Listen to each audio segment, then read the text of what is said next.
Hey guys, welcome back. In today's video, I'm going to show you exactly how to install WAKA TV on your Hisense Smart TV step by step. Let's get into it. Step 1. First things first, grab your remote and head to your TV settings. From there, go to Security or Privacy, and make sure you enable installation from unknown sources. This is important because WAKA TV is not available on the official App Store. Step 2. Now, on your computer or phone, go to a trusted site like APK Pure and download the latest WAKA TV APK file. Once it's downloaded, copy it to a USB flash drive. Step 3. Plug that USB drive into your Hisense TV. Then open the File Manager app on your TV. Navigate to the USB drive, find the APK file, and tap on it. Hit Install and wait a few seconds for it to finish. Step 4.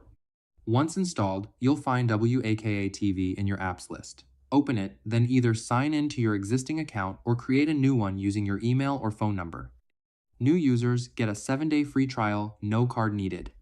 Step 5.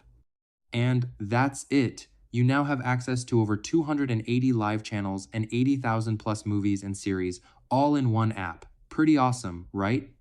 If this video helped you out, drop a like and subscribe so you don't miss the next one. I'll see you in the next video. Peace.